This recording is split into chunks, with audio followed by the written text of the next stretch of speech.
Alright, back again with another video, and I kind of wanted to talk about a few things here before I forget here.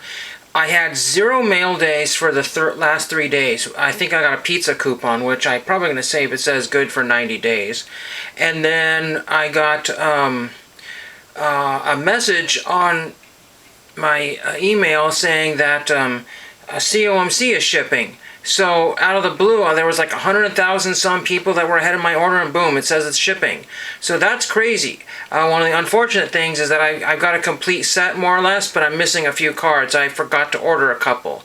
So that's kind of unfortunate. And I did buy for my collection today, I don't know if I have the binder right here, but my After School Specials Project binder. I got 4 of them. Unfortunately, they're not the 70s photographs I wanted. All of them from the 80s. I want to start off with the 70s and 80s first, because there's less likely people to scarf up the 90s photographs. That's when the series took a little dramatic turn or whatever, and so it was a little bit different in that particular respect with the Oprah, talks and a few other kind of, other town halls or whatever they kind of did towards the end there. So it's not really my cup of tea, but I do want to eventually collect some of those. So I want to talk about a couple other things here. I had a really cool card box I want to share, but I'll do that in maybe the next video.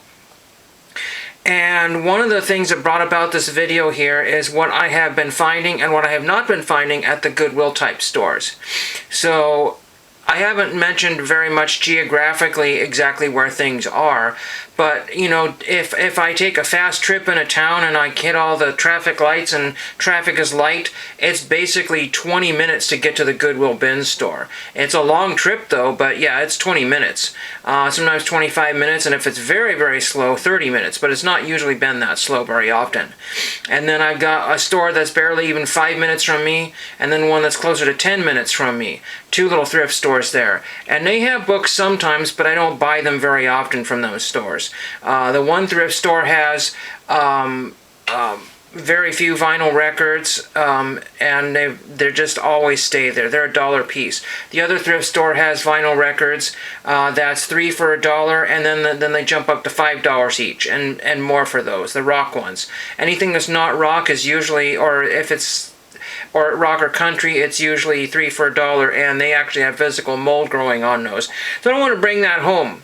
But Goodwill stores, and when I would go into town, I could go either directly to the Goodwill bin store and then work my way back through town, and then I would go to like the Salvation Army, which is since closed, and then I have there was a Teen Challenge thrift store. It's okay, but I don't find much there. There's also the Union Gospel Mission store. I have not bought books in there in many, many years, maybe not even ever.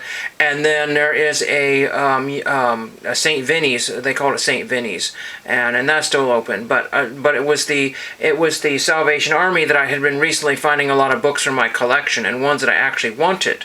But now back to the Goodwill Bins store that I always go to. They have put the brakes on vinyl records, and they're actually scanning books now. And the employees are kind of batting around the words e-com, so e-commerce. So they have their e-commerce websites for Goodwill, and all of the Primo stuff is going there. That doesn't say that they missed stuff, and there's a couple records coming out, but they've taken away the entire record bin and all the grab bags, so you will not see any more record videos from me for the time being, unless I change their tune or I find something somewhere else. So it was really, really pretty awful. I mean, these records are not very ridiculously rare or anything, but you go to one swap meet, they're all $1 at one table, and all I could pull out is one record of Meatloaf. Not anything really to write home about, and the one side was super horribly dirty from being at the swap meet or one like it. There was just dirt all inside the album, so it was not a good purchase, but I cleaned it up and it should play well enough, but it still skips. So I need to do some more heavy cleaning on that one. But then back to the books, they still have thousands of books coming out at the bins, because some of them don't have barcodes and they can't scan them all. So I will show you what I collect and why I collect it. One of the things I want to backtrack on, go backwards on, is back in the day when I started YouTube, I had a whole different people, a bunch of people that I watched. Some of them I still watch to this day, but most of them don't make videos. In fact, very few of them. Mike O is one of the few people. that make, you know, regular videos. Some of the people that I still see from the old days are making live videos or appearances in live videos, but they don't make a lot of content so much anymore. So I mean, I'm sure there's other people, Caleb and Troy Rudder and those people, and I watch those people not from day one, but we all ended up at, you know, the same time or a year later sort of thing, and so I still watch those guys when they have their videos. But one of the things that people like to do is collect autographs and collect them on everything, and that's why I still collect books, because there is one only opportunity for autographs to be collected. Both of my LCSs don't deal in autographs, so they're very rare to find there, and they don't have any slabs or anything, so I can't collect those. So what am I really left other than stuff like stuff on eBay, the scout patches, all those things? Almost everything that I collect now is something that has to be gotten off the internet, and books are one of the last surviving things that I can still find on a regular basis. So I'll show you the books that I more recently picked up, and then I'll show you some ones that I had in my collection. So one of the things I like to do is collect books for their covers and the art, and that's one of the things I like to do. I try to collect the nicest book that I can. But if you go to Alibris, Abe Books, and eBay, they're all a lot of the same sellers, and Amazon, they have all these same sellers floating through all those different sites, and they're just non-existent images. They're all generic images, or they're just, you know, no image provided or image coming soon. When it says image coming soon, that basically means there's never going to be an image at all. Nothing. So when you buy a book like Betsy Byers' Summer of the Swans, you have an opportunity to collect 6 or 7 different covers. And most of the covers on these early, like the 70s era and the early 1980s up until the 90s, a lot of them are kind of photorealistic covers. So they just look like they copied a photograph, and these kids are dressed exactly the same, have the same type of hairstyles and all the different types of clothes that I would have worn back in the 70s, 80s, and 90s. And so I kind of kind of interested in that particular aspect of it. And also there's an opportunity to get 2 or 3 autographs, because sometimes they have the artist credit in the book here. Sometimes there's an inside artist that does the artwork for the inside, and then there is the author that has written the book. So this is Betsy Byers' Summer of the Swans. I believe I have another copy of this one, and also I have her autograph, I believe. You know, these people are not spring chickens. You start writing books in the 70s, and sometimes that's your second or third job. That's not your first rodeo. You're not writing books at the age of 20. But even if you were at the age of 20, you're going to be 70. You know what I mean? From my age practically to 20 years tacked onto that, that's 70. And then if people are 35, 40, and 50, you know, and if they had 50, these authors are darn near 100, you know. So I picked up that one for 49 cents. Then I don't remember if I got Patricia Riley Giff or Blanche Sims. I think I have one of their autographs. This is a 1989 copy, a Dell Young Yearling. The other one was Camelot. I believe it was an Avon Camelot. Yeah, Avon Camelot. And see, those are the ones I like to grab. The Avon Camelot, the Apple paperbacks, Dell Young Yearling, and this is Garbage Juice for Breakfast. So I would never have read this one because it's 1989, this particular edition here. Blanche Sims and Patricia Riley Giff always do the same thing there. So it's her and Sims for the artist on the cover and the inside there.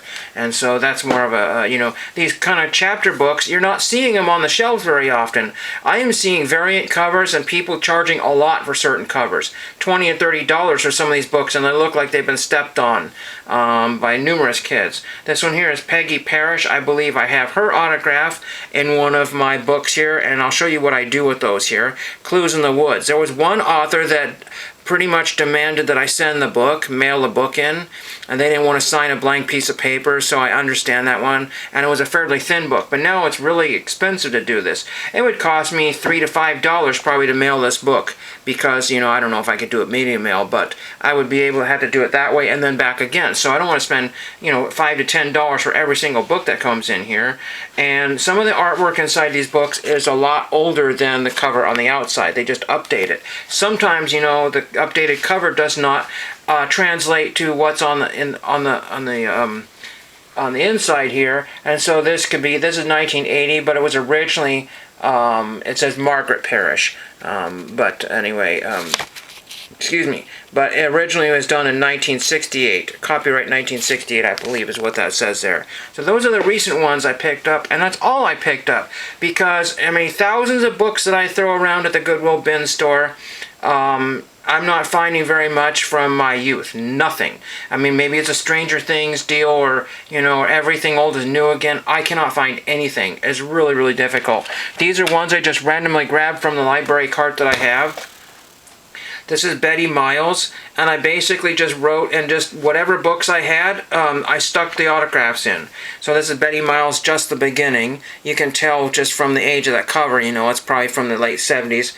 This is the author of The Real Me. I don't know that one there, but, and then right here, this is the note that she had sent. I didn't get it glued in very perfectly here, but Henry, thanks for your interest in Miles' books, Betty Miles. I don't know if she's still alive there, but that was just a book to have. And some of them I already found autographs in them, so that was a bonus. And so that's why I like to look at books, because nobody looks at the kids' paperbacks, the old young adult books, whatever, to find autographs in here. This is Basic Fun, Computer Games, Puzzles, and Problems Children Can Write by Susan Drake Lipscomb and Margaret Ann Zuanich. And I have written to Margaret Zuanich, or whatever her name is. She has sent me some sort of personal note there, which I stuck in the book here. Most of these books here, you will find that they've got toning on the covers, and big time. So when you look at these descriptions on eBay or all the others book sites here, don't get fooled into buying a low-grade copy when they tell you it's amazingly mint. So I have autographed here, and I have written here. Let's see if I've done it right here. Where's it autographed here? I'm looking for the autograph here. I just had it here a minute ago. Here we go. Enjoy the book, Margaret Zuanich. So whatever stickers I had, and sometimes I cut them down if there was some damage to the edge of the stickers or whatever. So there is that. And so it's what we call a book plate. You know, I didn't buy a lot of book plates. I just used stickers, and if they didn't stick very well. Here's another book here. The computer said Steal Me. This one's not autographed here, but this is an Apple paperback. And I had tons of those. Oh, I say tons, but I had lots of those. The Encyclopedia Brown series. They usually have like kind of this border here with a point coming up with there's some sort of apple sitting there. And this is the computer that says Steal Me. Now you can see from the cover there, that just screams like 1982. You know, 83, something like that. We'll just look at the cover in here and see what it says inside of here. And this, again, this is not autographed for reasons I don't know, 1983. So it's a little bit off there, but very, very close. So there is that one there. That is that one. You can tell, kind of like, you know, the kids in Stranger Things would have had kind of a jacket such as that. So, you know, they were really up on the pictures and the fashions in these artists. This just happens to be one I don't need to show here. This one here is the, I got this one, and I got the author to sign this for me.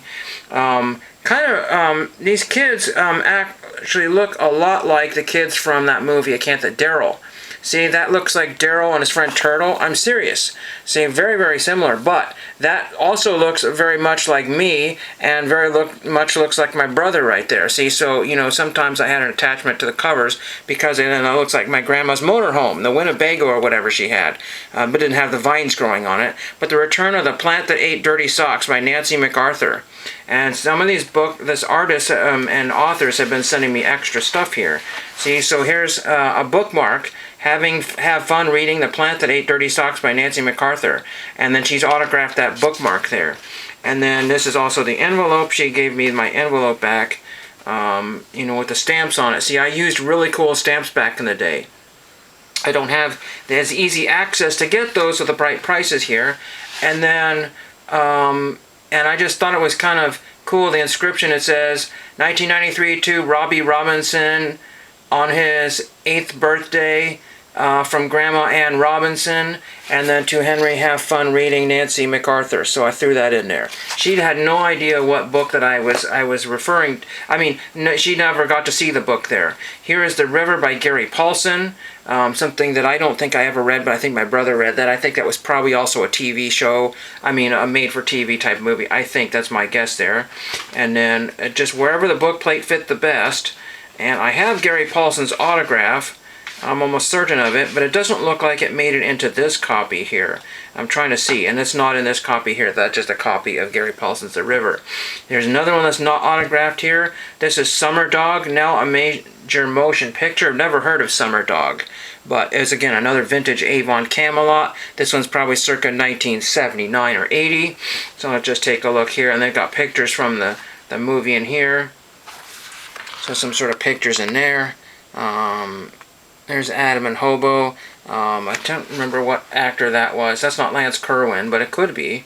When does this movie come out here? When does the book come out? And some of these movie tie-in books have a little bit more value sometimes. When I say value, that's just what sellers put on them. I don't know if they sell anymore. Further here, let's look at the 1978. So I think I said 79, 80, and 78 on that one. The last book I have here is probably from the early 90s. This one here is 1987. Okay, 87. But this could have been printed in the 90s. But another Avon Camelot book. Zelda has all kinds of great ideas, and they all spell disaster. And Trouble Again, Zelda Hammersmith by Lynn Hall. And this one was already autographed. And again, these things I picked up at library book sales, so they cost me like zip. You know, the library book sales are between $4 and $5 a bag. And this is for Lucas, Best Wishes, Lynn Hall. You know, so there's that one there. Again, when we collected autographs back in the day, we did not care about inscriptions, and for the most part, we did not remove inscriptions unless we were being, you know, dishonest or whatever. And there's that one there. Again, it's one of the few collections that I have just hanging onto a thread, because again, I don't need a lot of books, but I do kind of enjoy ones that I may read one of these days, and I just have a kind of a connection to it. Everybody is trying to recapture their youth right now on eBay or YouTube. You know, whether it's the baseball card aspect of it. You know, they think it's silly that I collect kids' books. But, you know, there's artwork involved, there's people that wrote a book, so there's authorship involved, you know, there's all kinds of other, you know, autographs involved, and it's more or less the same stuff that we're doing with baseball cards, you know. When I was collecting baseball cards when I was in college and so on and so forth, I see somebody and somebody say, "You're still collecting baseball cards? Grow up." But again, those people are the same people that are also collecting baseball cards. They would be like, grow up, and their eyes would be like really, you know, kind of like, they give me the half eye look, kind of half blinky, like they're collecting baseball cards too, and they don't really want to admit it. And that's how that worked. You know, so it's something I do that's different from all the other people on YouTube. I'm sure there's other people collecting, but they don't have a series of videos saying I collect kids' books. They'll say I collect Nancy Drew and Hardy Boys, but there's an end point to that. You know, sometimes you want a collection to have an end point, and this one does not have an end point. The end point will be when I cannot write to a single author anymore for any of these books that were printed between the 60s, 70s, 80s, and 90s, because those authors are those particular ages now. Some of these authors have done other things, like Stephen Manis, I think that's how it's pronounced his name. He had a TV show on PBS called Digital Duo, and he did all kinds of things, very, very involved in all kinds of stuff, and I wrote to him once or twice and got his autograph on a bunch of book plates. And again, some of these people send out bookmarks and whatever they have lying around, but a lot of these people, you just see their thing, like, you know, it says, for a visit to our school, so forth, and this and this and this and this, and their contact information, and sometimes it's not easy to find. Some of these authors are pen names, they're not their real names, they're recluses, and I didn't even talk about how some of these are actually ex-library. But in the thing, you know, in this day and age, I cannot worry about them being ex-library. This one's ex-library, withdrawn from the Staten Public Library. So that is one that, this is the one I did not show here. This is Francesca Simon, Horrid Henry. I want to say that Francesca Simon is probably an English author, and probably not super easy to get, I don't know. But this was a great cartoon that I really enjoyed watching. I just had found it about 5 years ago, and I thought that was kind of cool there. So I picked up one of those just for my collection. It's not because I want to get it autographed or anything. But anyway, that's a different collection here. That's why things have kind of shifted a little bit on this channel, because I don't have the easiest access to card shows. I don't have easiest access to records anymore, of quality records. I don't have easy access to a lot of things. I still do find the occasional antiques and other types of collectibles there, and I did have to plunk out quite a bit for those after-school special photographs. I understand that, you know, they were $6 and $7 in most cases. One was about $8, but you buy 4 photographs and have to pay shipping on top of that, and that's over $30. And the historic images basically doubled everything, and they only give you, like, sometimes they give you $5 off, and sometimes they give you $10 $20 off. But those prices take me back to what the full price used to be, so I can't afford to buy from them then. And maybe in a year or two they'll realize their mistake and see their business is tanked by how much, and they've got tens of thousands, billions of photographs that they can't get rid of fast enough to change over their inventory. They might be actually losing business as many people will pay the $20 fee, because many people are buying these pictures to actually throw in a frame and mat and set somewhere and have as a nice display to go with something. And if you have something and need something to go with it, and that's the only picture that you can get, if it's technically similar, like a one of a kind, then people will pay just about anything. But if I'm just supplementing my collection with it, I'll move the camera here. So supplement, my voice is going, sound like a president or something like that. Now I just forgot what I was going to say. If I wanted to supplement my collection, I might just have to say, not today, because my after school special project, I've got, 50, maybe 100 more pictures to get. I don't really remember what the count was. But so I would not be under any rush to grab some pictures and there haven't been very many uploaded. And the other problem, of course, is that things that I look for on the internet are not always listed as things that I'm looking for on the internet. If it's an after school special, it just might say a 1980s era special. It will not say after school or ABC or any of that sort of stuff in there. So then I keep missing them. But then when I find them, I bookmark them and make sure that the ones that have the most popular actors that are more likely to sell will go first, and the ones that people are kind of fallen by the wayside and forgotten, those can sit for a long time, because I probably have access to a good 30 after school special photographs on eBay right now.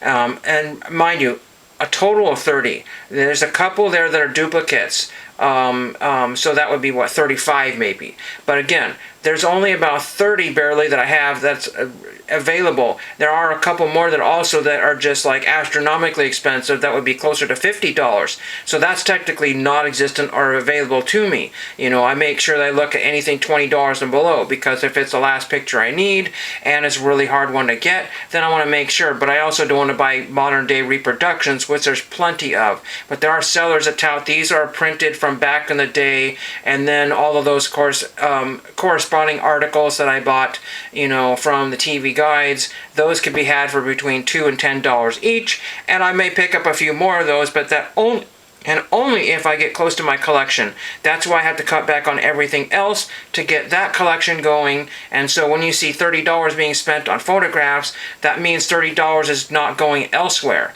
and so hopefully not. So that is the end of today's video. I know it's kind of long-winded here, but I wanted to share something, the reasons why I'm having to change up this collection and change up my channel, because the windows are closing in. The Dollar Trees have closed. There's 2 Dollar Trees that recently closed. They no longer sell DVDs. My FYE closed. They don't have, they had the cheap DVDs that I could get. The local thrift store here is running low on the 25-cent CDs, so there's almost nothing there. And I looked at the other thrift stores, and it's all been picked clean. Every single rock album is 100% gone. If it's weird and unusual, you might have a chance of grabbing something, but that is it. When I look at 300 CDs and buy only 4, there's something wrong here. That's not a great collection there. It's really not. And then somebody also mentioned the CDs are on the way out. As much as the research that they had, people are still irritated with them for whatever reason. I don't know. So I've been giving away CDs. I have not been selling them. I've been selling them cheaper than anybody else has them. But again, I have to give them away to get people to take them. At the swap meet, I had a whole bunch of CDs. My friend sold a bunch because he had some very carefully selected ones. I had some halfway collected ones, but even the brand new factory sealed ones of Earth, Wind and Fire and some of the other big artists there, nobody would touch them with a 10-foot pole, not even at $1 or $2 a piece. Absolutely stupid. The most one I had was 3. So I'm not trying to gouge people by any means. So that's the end of this video here. Let me know if you're having sourcing issues, for your own personal collections, or if you're having sourcing issues for eBay and Amazon or whatever you sell at, and thank you for watching.